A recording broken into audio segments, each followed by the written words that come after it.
Hello बच्चों, how are you all. तो पढ़ाई कर रहे हो घर पे कि नहीं कर रहे? चलो ठीक है, जो बच्चे कर रहे हैं तो बड़ी अच्छी बात है, और जो नहीं कर रहे हैं वो भी पढ़ाई करना शुरू कर दो प्यारे बच्चों घर पे, क्योंकि आपकी 2 यूनिट कंप्लीट करा दी है एक तरह से मैंने, या मैं कहूँ आपकी जो सोल्यूशन यूनिट है ये हमारी लास्ट में चली हुई है। अब लास्ट टॉपिक इसका आज मैं ले रहा हूँ, इसके बाद आपकी सोल्यूशन यूनिट भी खत्म हो जाएगी। ठीक है जी, सॉलिड स्टेट हमारी हो चुकी थी और ये सॉल्यूशन सेकंड यूनिट है, ये भी हमारी आज कंप्लीट हो जाएगी। लास्ट टॉपिक इसका रहता है। टॉपिक का नेम है एबनॉर्मल मॉलिक्यूलर मास। ये क्या होता है? देखो प्यारे बच्चों, अभी तक हमने 4 कोलिगेटिव प्रॉपर्टीज पढ़ी हैं और उन 4 कोलिगेटिव प्रॉपर्टीज के न्यूमेरिकल्स हमने किए हैं। अगर उन न्यूमेरिकल्स को जब हम लोग सॉल्व कर रहे हैं और मैं कहूँ आपको कोई स्टेटमेंट दे दूँ और मैं कहूँ इसका मॉलिक्यूलर मास निकालिए, सो फॉर एग्जांपल मैं NaCl का देता हूँ कोई स्टेटमेंट और आपको कहता हूँ इसका मॉलिक्यूलर मास फाइंड आउट करो कितना आएगा, तो आपका एक्चुअल में मॉलिक्यूलर मास कितना आना चाहिए? NaCl का मॉलिक्यूलर मास कितना होता है? 58.5 होता है, तो इतना आना चाहिए आपका। लेकिन आपने आपकी जब कैलकुलेशन करी, वैल्यू पुट करी फॉर्मूले के अंदर जो चारों कोलिगेटिव प्रॉपर्टी का है उनमें से किसी में एक अंदर भी, और आपने मॉलिक्यूलर मास निकाला, वो 58.5 आना था, लेकिन वो 58.5 नहीं आया बल्कि 40 आ गया, 30 आ गया, 80 आ गया, यानी कि जितना एक्चुअल है उतना नहीं आया, उससे डिफरेंट कुछ आ रहा है, तो हम कहेंगे कि हमारे मॉलिक्यूल का जो मॉलिक्यूलर मास है वो एबनॉर्मल है। एबनॉर्मल कौन सी चीज़ को बोलते हैं? जो चीज़ नॉर्मल ना हो। यानी कि एबनॉर्मल मॉलिक्यूलर मास क्या हुआ? When the molecular mass of a substance determined by studying any of the colligative property, जितनी भी कोलिगेटिव प्रॉपर्टी हैं उन कोलिगेटिव प्रॉपर्टी की हेल्प से मॉलिक्यूलर मास हम लोग निकालें, और मॉलिक्यूलर मास क्या है? comes out to be different than actual value। Actual value के कंपैरिजन में जो मॉलिक्यूलर मास हमने फाइंड आउट किया है वो डिफरेंट आए, then substance is said to show abnormal molecular mass। तो हम कहेंगे कि हमारे मॉलिक्यूल का जो मॉलिक्यूलर मास है वो एबनॉर्मल हो गया है। अब क्यों आया एबनॉर्मल? क्यों आया? एक्चुअल क्यों नहीं आया? 58.5 क्यों नहीं आया? 30 या 40 क्यों आ रहा था, या 80 जितना भी आ रहा था, क्यों आ रहा था? एक्चुअल में देखो, हम लोग डिस्कस कर रहे हैं कोलिगेटिव प्रॉपर्टीज, और कोलिगेटिव प्रॉपर्टीज किस पे डिपेंड करती है? नंबर ऑफ पार्टिकल्स के ऊपर। अब NaCl का ही मैंने एग्जाम्पल क्यों लिया था? मैंने चीनी का एग्जाम्पल क्यों नहीं लिया? उसका भी कारण था, क्योंकि NaCl को जब हम पानी में डालेंगे तो ये ब्रेकअप कर जाएगा बाद में Na positive and Cl negative के अंदर ये ब्रेकअप कर जाएगा। यानी कि पार्टिकल लिया था हमने एक NaCl का, लेकिन सॉल्यूशन में डालने के बाद उसके 2 हो गए हैं, यानी कि पार्टिकल्स बदल गए हैं, चेंज हो गए हैं। और कोलिगेटिव प्रॉपर्टी किस पे डिपेंड करती है? नंबर ऑफ पार्टिकल्स पे डिपेंड करती है। तो इसलिए अगर हमारा particle number of particle change हुआ तो value of the colligative property भी हमारी डिफरेंट आएगी, इसलिए हमारा मॉलिक्यूलर मास भी डिफरेंट आएगा उस कोलिगेटिव प्रॉपर्टी के फॉर्मूले में जब हम वैल्यू पुट करेंगे। तो यानी कि एबनॉर्मल मॉलिक्यूलर मास किन का आता है? जो सोल्यूशन में डालने पर जिनके पार्टिकल चेंज हो। पार्टिकल चेंज का मतलब 2 निकले, या तो सोल्यूशन में डालने पर उसके पार्टिकल डिसोसिएट कर रहे हैं या एसोसिएशन दिखा रहे हैं। तो abnormal molecular mass is shown by substances which undergo dissociation और एसोसिएशन इन सॉल्यूशन। जो सॉल्यूशन में डिसोसिएट कर रहे हैं, डिसोसिएशन का एग्जांपल मैंने अभी आप लोगों को दिया था NaCl, कि NaCl को जब हम डिसॉल्व करेंगे सॉल्यूशन में Na प्लस में Cl नेगेटिव में ये कन्वर्ट हो जाएगा। लिया एक पार्टिकल था, बन गए उसके 2। नंबर ऑफ पार्टिकल्स जो है वो डबल हो गए, एक तरह से हम कह लें, ट्रिपल हो सकते हैं, डिपेंड करते हुए इसका फॉर्मूला क्या है। तो इसलिए हमारी कोलिगेटिव प्रॉपर्टी चेंज हो रही है। तो डिसोसिएशन का एग्जांपल ये है, और एसोसिएशन का अगर मैं आपको एग्जांपल बताऊं, एसोसिएशन का एग्जांपल हमारे पास है carboxylic acid.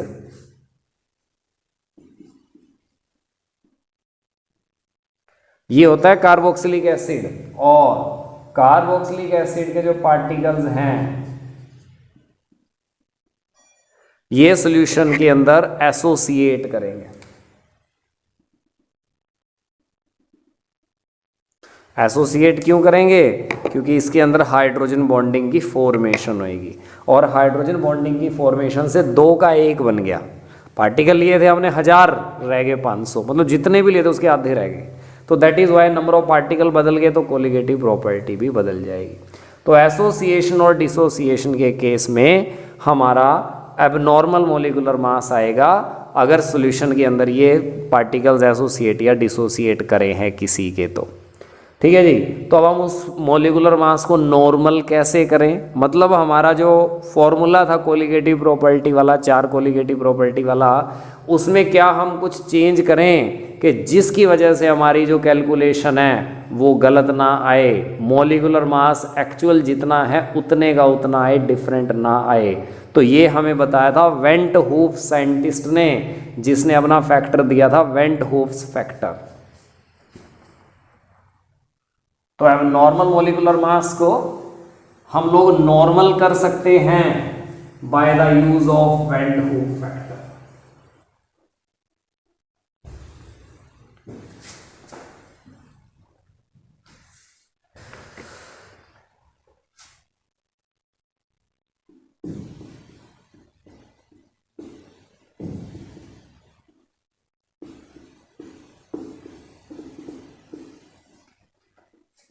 And symbol of this factor is small I, जिसे आयोटा भी बोलते हैं। ये वेंट हूफ साइंटिस्ट ने इंट्रोड्यूस किया और कहा कि मेरे फैक्टर आई से मल्टीप्लाई कर दो किसी भी कोलिगेटिव प्रॉपर्टी को, तो आपका मोलिकुलर मास जो है अब एबनॉर्मल नहीं रहेगा, वो नॉर्मल हो जाएगा। मतलब हमारा था pi is equal to CRT। Osmotic pressure के लिए हमने ये फॉर्मूला यूज़ किया था, अगर याद हो आप लोगों को। तो इसको साथ में आई से और मल्टीप्लाई कर दो, अब आपका मोलिकुलर मास जो नॉर्मल आएगा। Delta TB KB into M था, साथ में आई से और मल्टीप्लाई कर दो, अब आपका मोलिकुलर मास जो है नॉर्मल हो जाएगा। Delta TF KF into M था, आई से और मल्टीप्लाई कर दो, आपका मोलिकुलर मास अब नॉर्मल आएगा। वेंट हूफ ये बात कहता है। अब ये आई है क्या? आई का नाम मैंने बताया वेंट हूफ फैक्टर है, और इसकी वैल्यू कैसे निकालेंगे? जो आई है या वेंट हूफ फैक्टर है, ये किसके इक्वल है?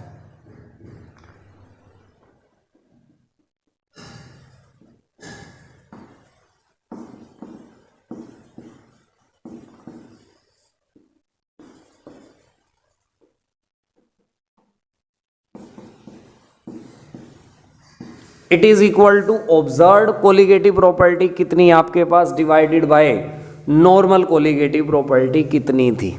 इस बात का क्या मतलब है? इस बात का मतलब ये है कि मान लो मैंने NaCl लिया, मैं NaCl का एग्जांपल लेता हूँ। एक्चुअल कितना है, नॉर्मल कितना है, ये 1 है, लेकिन सोल्यूशन में इसके कितने हो गए हैं? Na प्लस अलग हो गया, Cl नेगेटिव अलग हो गया, यानी कि सोल्यूशन में इसके कितने हो गए हैं? 2 हो गए हैं। तो आई की वैल्यू हमारी क्या बनी? ऑब्जर्व्ड, हमारी ऑब्जर्वेशन क्या, नंबर ऑफ पार्टिकल कितने हैं? 2 डिवाइडेड बाय नॉर्मल, एक्चुअल में कितने थे? 1 थे, तो 2/1। पार्टिकल अब कितने हैं after the dissolution in the solution and before the dissolution कितने थे? तो 2 को 1 से डिवाइड करेंगे तो हमारी आई इज इक्वल टू क्या आया? यहाँ पे 2 आया। मैं ये एग्जाम्पल ना लूँ और कोई एग्जाम्पल ले लूँ, Al2SO4 थ्राइस, 2 तो ये एल्यूमिनियम आयन देगा सॉल्यूशन में, 3 ये सल्फेट आयन देगा, ये पूरा 1 है, और सॉल्यूशन में 2 इसके आ रहे हैं, 3 इसके आ रहे हैं, टोटल कितने आ गए? 5। तो आपकी ऑब्जर्व्ड वैल्यू कितनी है? 5। नॉर्मल कितना था ये? 1, तो 5/1 का मतलब 5, यानी कि जितने पार्टिकल उसके सॉल्यूशन में रहेंगे ना, वो आपका आई रहेगा। ठीक है जी। कार्बोक्सिलिक का केस लेते हैं।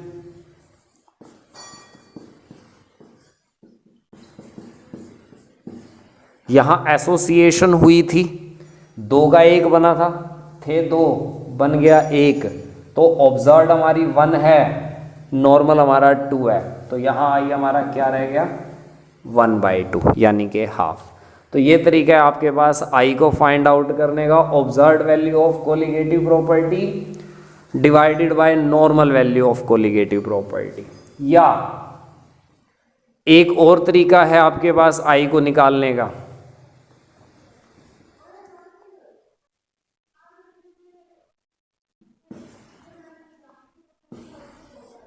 Normal molecular mass divided by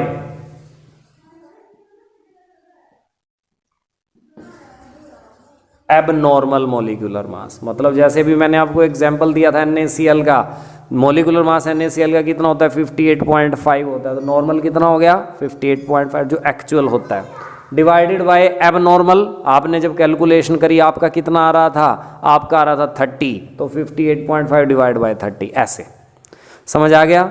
तो आपने करना है normal molecular mass by abnormal molecular mass, या फिर observed colligative property divided by normal colligative property. ठीक है जी। तो यूं आपने आई निकलेगा, वेन डू फैक्टर निकलेगा, वेन डू फैक्टर से अगर आप मल्टीप्लाई कर दोगे तो आपका न्यूमेरिकल जो सा है बिल्कुल सही होगा और उसमें कोई गलती नहीं होगी, एक्चुअल वैल्यू आएगी। मैं आपको एक न्यूमेरिकल से ये बात समझा देता हूँ।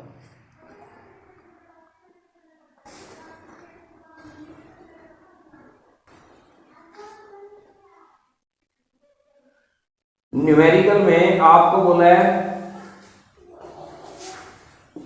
Calculate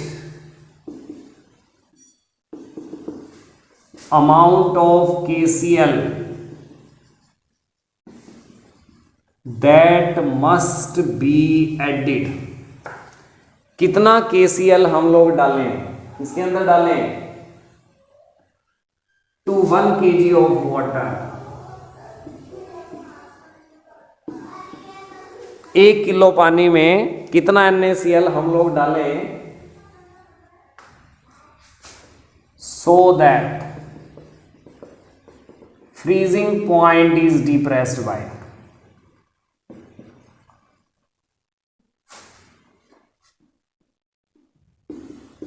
2 kelvin. इसका फ्रीजिंग पॉइंट 2 केल्विन जो है डिप्रेस हो जाए, और KF दिया है 1.86।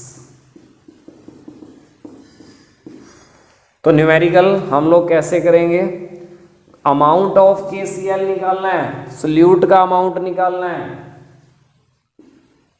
W2 होता है सिंबल फॉर सोल्यूट का atom amount, that must be added 1 kilogram of the water. तो मास ऑफ सोलवेंट हमें 1000 ग्राम दे रखा है, 1 किलो मतलब 1000 ग्राम। फ्रीजिंग पॉइंट डिप्रेशन 2 केल्विन है,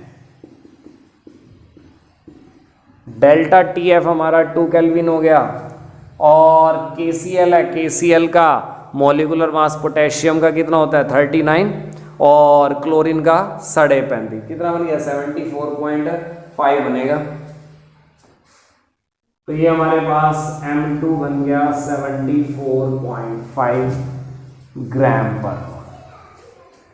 अब हम निकालते हैं W2। फॉर्मूला क्या है हमारा, delta TF is equal to IKF W2 by M2 into 1000 by W1।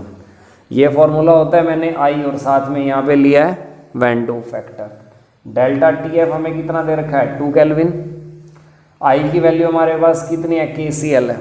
अब I की वैल्यू आपको अपने आप देखनी पड़ेगी, KCl के लिए I कितना हो, कितने पार्टिकल देगा ये सोल्यूशन में, एक तो K पॉजिटिव देगा, एक Cl नेगेटिव देगा, तो टोटल पार्टिकल कितने हो गए 2। तो जितने आयन ये सोल्यूशन में दे रहा है ना, वही आई की वैल्यू आपकी, अगर वो 100% डिसोसिएट हो रहा है। हालांकि यहाँ लिखा नहीं है एज्यूमिंग दैट, वैसे तो ये लाइन लिखी आनी चाहिए, लास्ट में लिखी आएगी आपके पास, assuming that it undergo complete dissociation या एसोसिएशन। तो कंप्लीट डिसोसिएशन अगर वो दिखाएगा, यहाँ लिख नहीं रखा तो भी अंडरस्टूड है कि कंप्लीट डिसोसिएशन कर रहा है, ठीक है ना। तो KCl में आई की वैल्यू कितनी 2, NaCl होता तो भी 2, Al2SO4 थ्राइस होता, अभी थोड़ी देर पहले दिखाया था तो 5। जितने आयन वो सोल्यूशन में दे रहा है आई की, आपकी वही वैल्यू रहेगी, ठीक है। तो आई की वैल्यू यहाँ से हमारी 2 होगी, इंटू KF 1.86 दे रखा है, W2 हमने निकालना है, मोलिकुलर मास 74.5 है। W1 हमारे पास कितना है, W1 यहाँ पे दे रखा है 1000, ये से ये कैंसिल हो गया, 2 से 2 कैंसिल हो गया। W2 हमारे पास कितना आ गया 74.5 डिवाइड बाई 1.86 और कैंसिल करके हमारे पास आया 40.05 ग्राम। दिस इज द न्यूमेरिकल जिसमें हमने वेन टू फैक्टर यूज़ किया, न्यूमेरिकल सॉल्व कर दिया। अब बच्चों के माइंड में क्वेश्चन ये आता है कि सर हमें कैसे पता चलेगा इस न्यूमेरिकल में हमने आई की वैल्यू यूज़ करनी है या आई की वैल्यू यूज़ नहीं करनी। ठीक है, पीछे भी तो हमने न्यूमेरिकल करे हैं, इनके उनमें तो आई यूज़ नहीं किया था, क्योंकि वो जितने भी आपको दिए थे उनमें कोई भी आयनिक कंपाउंड नहीं था। उसमें दिया था आपको ग्लूकोज, उसमें दिया था आपको शुगर सुक्रोज, ठीक है ना, ऐसी चीज़ें बोल दी, विटामिन बोल दिया, विटामिन सी, या कोई नॉन वोलेटाइल सॉल्यूट ऐसे कुछ भी बोल दिया। लेकिन यहाँ पर पर्टिकुलरली पहचान क्या है, आई कब यूज़ करना है, आई तब यूज़ करना है जब आपको कोई आयनिक कंपाउंड दे दे। पता होना चाहिए NaCl आयनिक होता है, KCl आयनिक होता है, ठीक है, Al2SO4 थ्राई, जो आयन दे सोल्यूशन में, या जो एसोसिएशन दिखाए कार्बोक्सिलिक एसिड है जैसे, तो उन केस में आई यूज़ करना है। पिछले वालों में भी आप आई यूज़ कर सकते थे जो अभी तक अपन ने न्यूमेरिकल करे थे, भाई कन्फ्यूज़न ही दूर कर दो कहाँ यूज़ करना है कहाँ नहीं करना। जो न्यूमेरिकल पीछे करे थे चारों कोलिगेटिव प्रॉपर्टी के, वहाँ भी आई यूज़ करो, लेकिन वहाँ आई की वैल्यू 1 रहेगी, क्योंकि वो सोल्यूशन के अंदर before the dissociation and after the dissociation उतने, यानी कि वो डिसोसिएशन होते ही नहीं है एक्चुअल में सोल्यूशन के अंदर डालने में, ना एसोसिएट करते ना डिसोसिएट करते, मीन्स आई की वैल्यू वहाँ 1 ही रहेगी। अगर आप रखना भी चाहो उन पिछले वालों में भी आई की वैल्यू रख सकते हो जितने न्यूमेरिकल अभी तक हमने करे हैं, लेकिन वहाँ आपने आई की वैल्यू 1 रखनी है। यहाँ आई की वैल्यू कितनी रखनी है डिपेंड करते हुए दिया क्या है। कैल्शियम क्लोराइड होता, यहाँ KCl ना होता, कैल्शियम क्लोराइड होता, 1 कैल्शियम 2 क्लोरीन, आई की वैल्यू 3 हो गई। अगर वो 100% डिसोसिएट कर रहा है, वैसे तो लिख के देगा वो आपको साथ में कि ये पूरी तरह से डिसोसिएट कर रहा है। सपोज वो ना दे लिख के कि वो पूरी तरह डिसोसिएट नहीं कर रहा, तब क्या करें, तब आपको आई की वैल्यू वो ऑलरेडी देगा, मतलब न्यूमेरिकल में जो आई की वैल्यू यूज़ करनी होगी वो भी देगा। या हो सकता है आई की वैल्यू ही फाइंड आउट करनी हो, मतलब ये सारी वैल्यूज़ आपको दे देगा, आई की वैल्यू आपको फाइंड आउट करनी होगी तो आप अकॉर्डिंगली फाइंड आउट कर देना, बाकी सब वैल्यूज़ को पुट कर देना, आई की वैल्यू कैलकुलेशन करके यहाँ से निकाल देना। मेरे ख्याल सबको समझ में आ गया होगा वेन टू फैक्टर क्या है, और इससे हम कोलिगेटिव प्रॉपर्टी को नॉर्मल बना सकते हैं, मॉलिक्यूलर मास उसका एक्यूरेट आएगा, गलत नहीं आएगा। ठीक है जी। अब मैं आपको degree of dissociation and degree of association भी बता देता हूँ, वो भी आ जाता है कई बार पेपर में।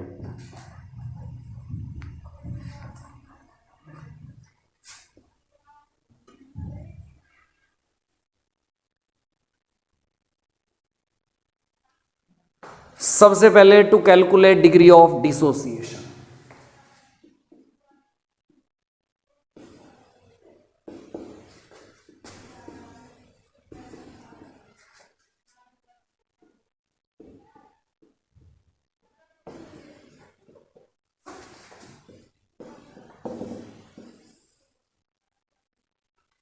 डिग्री ऑफ डिसोसिएशन क्या होती है, अल्फा इसका हमने सिंबल लिया है। डिग्री ऑफ डिसोसिएशन का मतलब number of particles dissociated into ions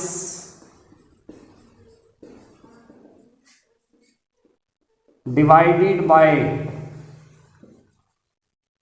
total number of particles taken, या मॉलिक्यूल्स कह सकते हो। नंबर ऑफ पार्टिकल की जगह आप मॉलिक्यूल कर लो।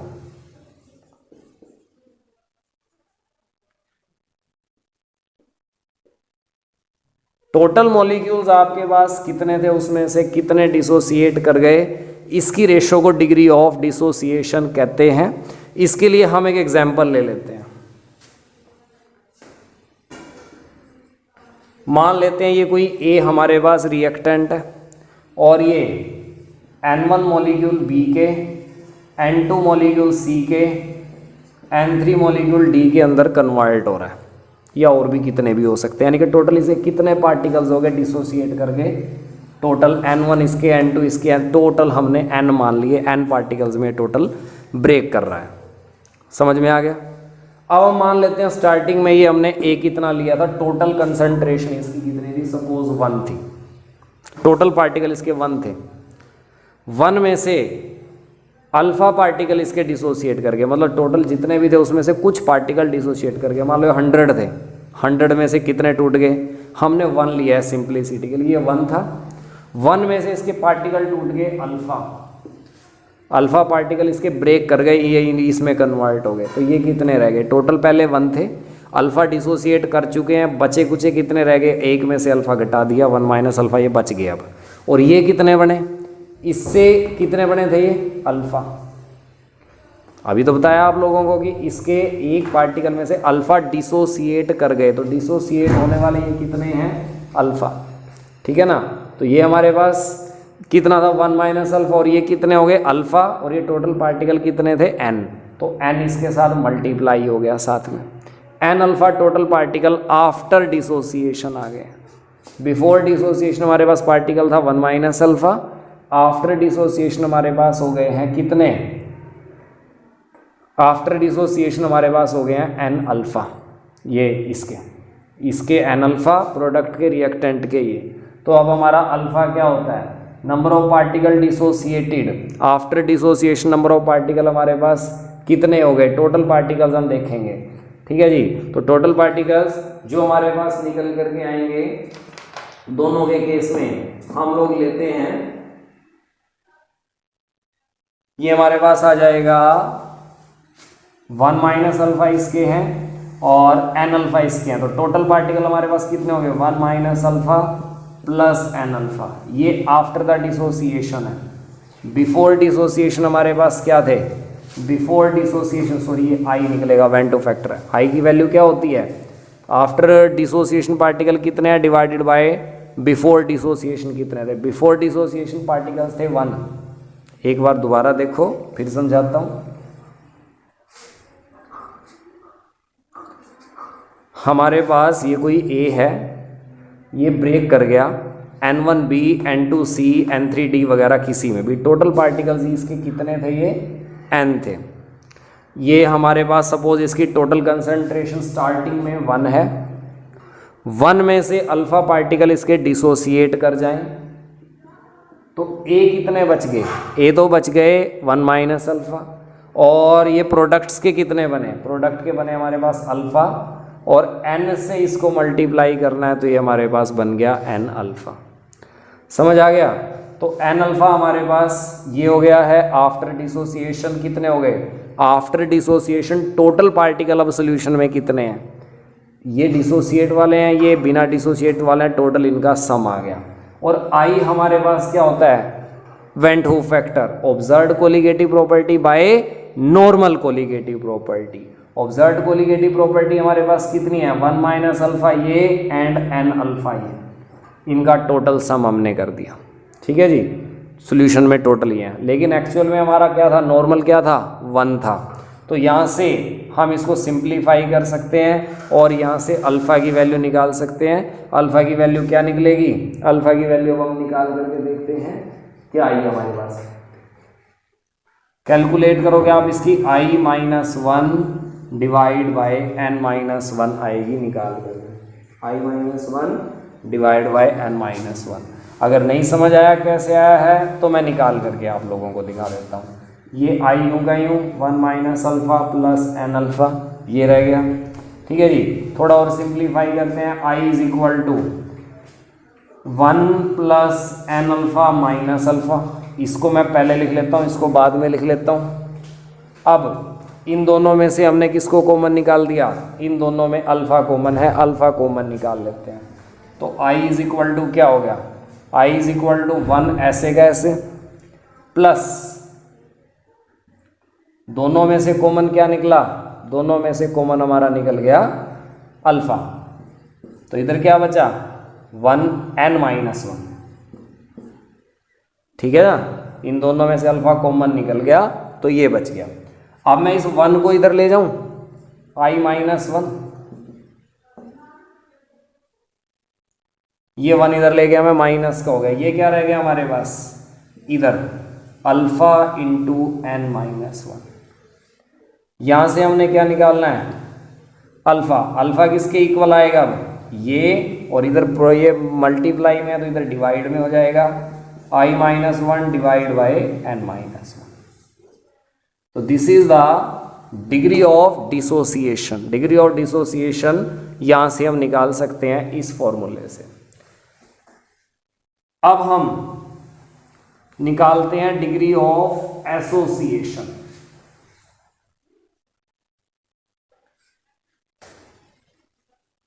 To calculate degree of association, यहां आएगा number of particles associated divide by total number of molecules taken. उधर डिसोसिएटेड का केस था, यहां एसोसिएटेड का केस हम लोगों ने लेना है। ठीक है जी, तो वही वाली बात फिर से लेते हैं कि ये हमारे पास मॉलिक्यूल n मॉलिक्यूल्स ए के थे और ये एसोसिएट होकर के क्या बन जाएंगे, ए के नीचे n। ए एन का मतलब एन ए एन का मतलब यूँ समझ लो 2a A2 ऐसे बन जाएंगे, NaAN नीचे नीचे आ जाएगा इसका डिवाइड बाय, जिसको हम बोलते हैं। या मैं वो जैसे कार्बोक्सिलिक एसिड था, 2 थे ये कार्बोक्सिलिक एसिड, आफ्टर एसोसिएशन ये किस में बदल गए थे, नीचे हो गया था, 2 का 1 बन गया था, यानी कि डिवाइड बाय आ गया था। तो कहने का मतलब यह है n मॉलिक्यूल्स इसके ए के हैं, आफ्टर एसोसिएशन AN हो गए हैं। ये स्टार्टिंग में 1 था, ये 0, इसके 1 में से अल्फा जो है एसोसिएट कर चुके हैं। अब ये कितने रह गए, 1 माइनस अल्फा बच गए, अल्फा एसोसिएट कर चुके हैं टोटल में से, तो ये 1 माइनस अल्फा बच गए। और ये कितने बचे, अल्फा डिवाइड बाय n। पिछले केस में मैंने मल्टीप्लाई किया था क्योंकि पार्टिकल्स उसमें इंक्रीज हुए थे, डिसोसिएट हुए थे। अब कम हुए हैं तो डिवाइड करेंगे। अब टोटल पार्टिकल सोल्यूशन में 1 माइनस अल्फा अनडिसोसिएटेड के हैं, अल्फा बाय n एसोसिएटेड के हैं, सॉरी। तो i यहाँ से हमारे पास क्या आया, i हमारे पास आया ऑब्जर्व्ड बाय नॉर्मल। ऑब्जर्व्ड क्या है, 1 माइनस अल्फा इसके प्लस अल्फा बाय n इसके, undissociated plus dissociated total particle हो गए। लेकिन एक्चुअल में टोटल पार्टिकल कितने थे, 1 थे। यहाँ से हम अल्फा फिर से निकाल लेंगे, i is equal to 1 minus alpha plus alpha by n। 1 इधर ले जाएं, i माइनस 1 हो गया, ये आ गया हमारे पास alpha by n minus alpha. ठीक है जी, तो इसको सिंप्लीफाई कर देते हैं।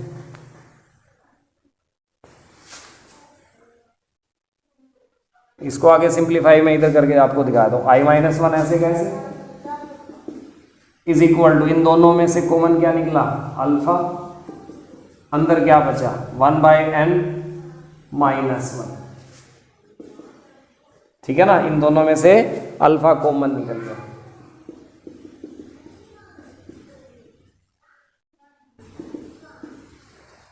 इन दोनों का एलसीएम ले लिया n, तो ये हमारे पास क्या आया, n से n कैंसिल, 1 आ गया और इधर n आ गया। ठीक है जी, तो अब हमने निकालना क्या है, फाइंड आउट करनी है हमने अल्फा, मतलब डिग्री ऑफ एसोसिएशन। तो अल्फा कितना आ गया, अल्फा यहां से आया, ये i माइनस 1 ऐसे कैसे, और ये इधर चला गया, इधर ये वाला जाके कैसे होएगा, इधर वाला जाके होएगा n ऊपर जाएगा, 1 माइनस n नीचे आएगा।